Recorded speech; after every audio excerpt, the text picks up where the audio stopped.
Okay, so let's talk about Questrade fees. Obviously for trading, it's $5. It's from $5 to $10 per trade. Here, let's look at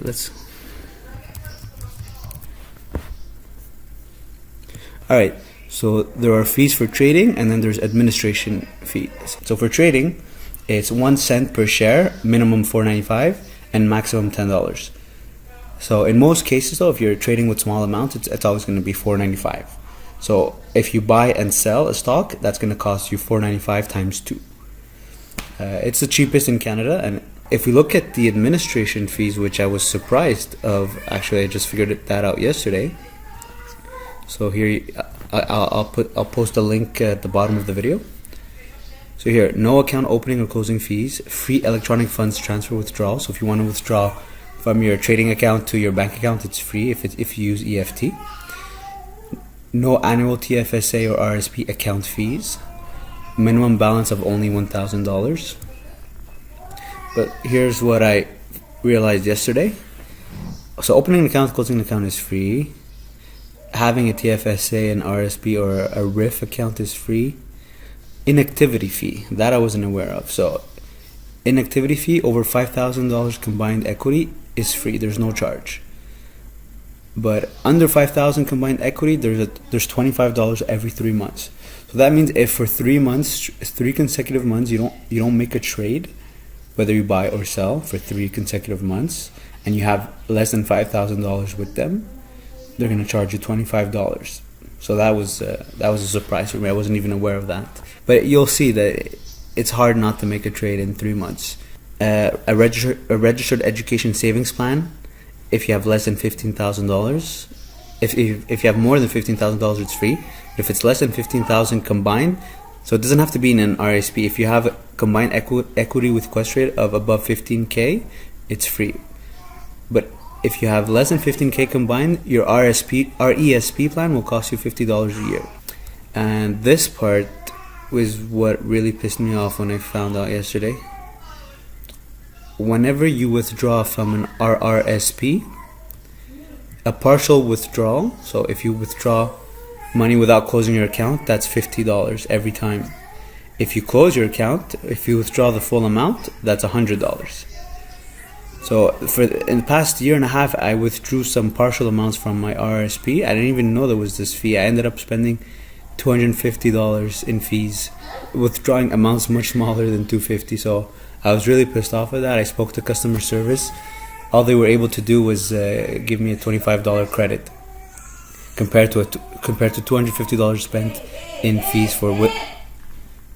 All they were able to do is give me $25 credit compared to $250 fees I spent just for withdrawing partial amounts from my RRSP. If you want to transfer out an account to another institution, so if you're with Questrade and you want to switch to, let's say, Investor's Edge, you want to transfer everything to Investor's Edge, Questrade is going to charge you $150.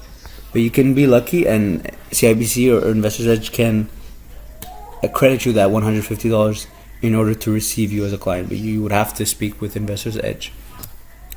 If you want to transfer a partial amount to another institution, it's $25.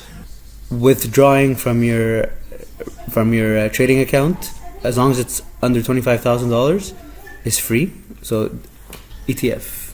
So withdrawing from your trading to your bank directly, that's free, as long as it's under $25,000. But here, that's the thing. They don't mention that if it's from an RRSP, even if it's a ETF, it's going to cost you $50 every time over here.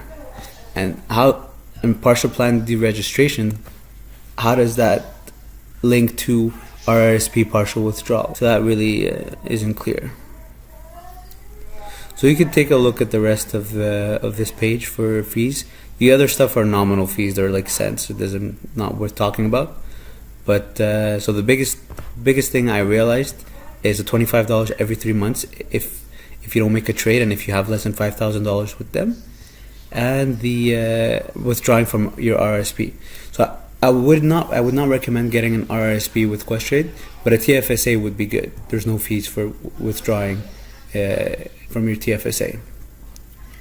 But an RRSP, probably try another bank or another brokerage. There's all the big banks now, they have low fees just to compete with all these online brokerage accounts. But an advantage with Questrade is US, when you convert to US, their rates are way better than the other banks.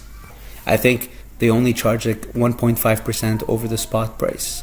See, I was a client with them since 2010, so this is new, this inactivity fee, and I guess I wasn't aware of it. But this is since April 2015. There's $25 per quarter if you have under 5K, and you don't make a trade in 3 months. But this is interesting. So if for 3 months you don't make a trade and you get charged $25, let's say you get charged an inactivity fee on July 1st, any trades made in July, August, or September, so for the following 3 months, will be commission free up to $25. So basically you have 6 months. The inactivity fee is basically for 6 months, because if you don't trade for 6 months, then you're charged of $24.95. But let's say you don't make a trade for 3 months, you get charged July 1st. You still have a chance for the following 3 months to trade for $24.95 worth of commissions, which is 1, 2, 3, 4, 5. So which is 5 trades. So that's not so bad, and that's only if you have under $5,000 in assets. Thanks for watching. I hope this video was useful. If you like my channel, please subscribe. And if you want to open an account with Questrade, please use the referral link at the bottom of the video. So we both get at least $25 each. It goes up to $250, but it depends how much you contribute. And if you have any questions or comments, please leave them in the comments below the video. Thank you.